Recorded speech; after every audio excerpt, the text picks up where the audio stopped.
السلام عليكم ورحمة الله وبركاته. ازيكم حباتي؟ عاملين ايه؟ يا رب تكونوا بخير. ان شاء الله النهاردة هنعمل مع بعض مرقة الدجاج، وان شاء الله تكون بسيطة وسهلة وتقدروا تعملوها احسن من كده بكتير ان شاء الله.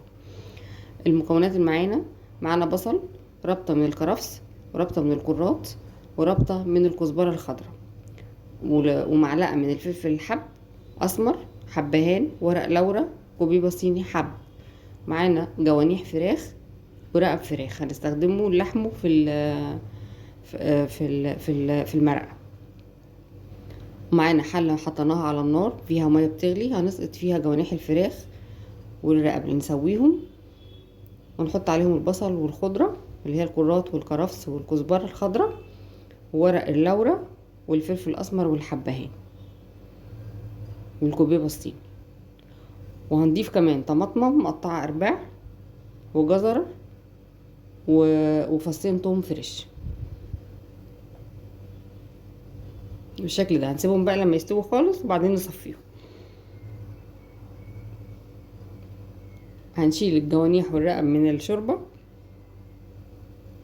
ونصفي الخضار، بس ما نرميش المية بتاعته لاننا هنحتاجها في الضرب بالشكل ده. هنصفيها ونسيبها تهدى شوية ونروح بقى نفصص الفراخ. هنفصص الفراخ ونطلع ونفصل اللحمة عن العظم، لاننا هنستخدمه لحمه في قلب مرقة الدجاج. وهنفرمها، ناخدها نوديها على الكبة، نفرمها فرمة خفيفة كده لحد ما تنعم، وبعدين هنضيفها للخلاط.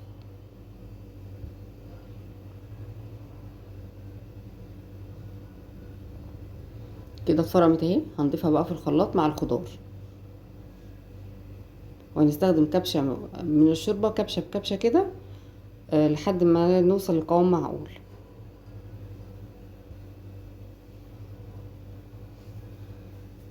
هنستخدم بقى الشوربة كبشة بكبشة، يعني الشوربة اللي عندنا دي هنستخدمها حبة بحبة، ممكن ما نستخدمش الكمية كلها، وعلى حسب ما هناخد عينك ميزانك. وبعدين انا هصفيها في مصفى يدوي. انت لو هي ناعمة عندك وكويسة وما فيهاش اي حاجة ومتأكدة ان ما فيهاش اي حاجة، خلاص سيبيها عندك على جنب لحد ما نعمل الخطوة التانية.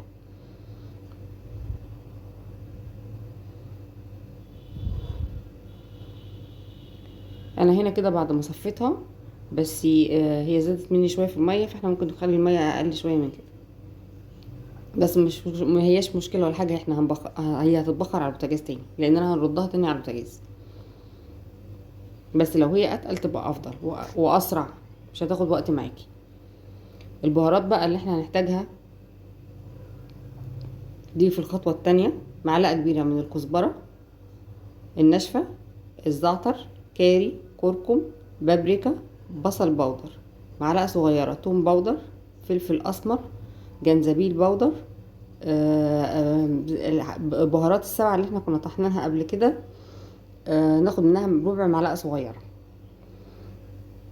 معايا معلقة كبيرة من السكر، معايا معلقة من الملح، كوباية من الدقيق، معايا شوية من الزيت.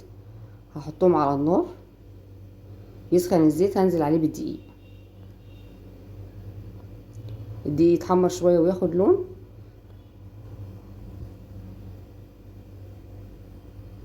مجرد انه ياخد لون انزل عليه بالتوابل.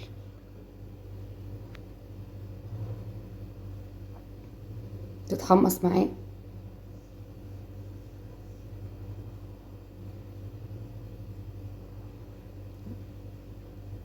وده اللي بيديها الريحة بتاعتها والطعم. دي خطوة مهمة جدا. نحمصها معاه كده، نلفها شوية دقيقة ولا حاجة. بعد كده هنزل بقى بالشوربة والف بسرعة عشان ما تكتلش مني بالشكل ده. الفها بسرعة، وفي الاخر خالص هضيف بقى الملح والسكر. هسيبها بقى لحد ما تتقل وتدخل في بعضها، واضيف الملح والسكر. السكر والملح هنا مادة حافظة، وهي كده كده مكعبات المرق بيبقى ملحها عالي،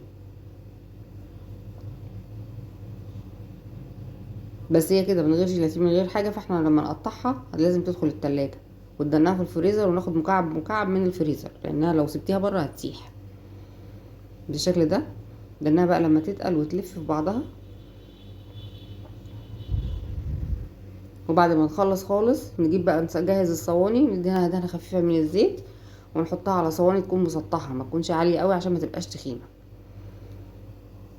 وبعد ما ندخلها الفريزر ونطلعها نقطعها. هي كده بعد ما دخلت الفريزر هي وطلعت، هنقطعها بقى. وعند الاستخدام انا بطلعها دقيقه كده من الفريزر، اسيبها دقيقه كده ولا حاجه عشان تسهل عليها على ما يجي التقطيع، واقطعها. بطلع صينيه بصينيه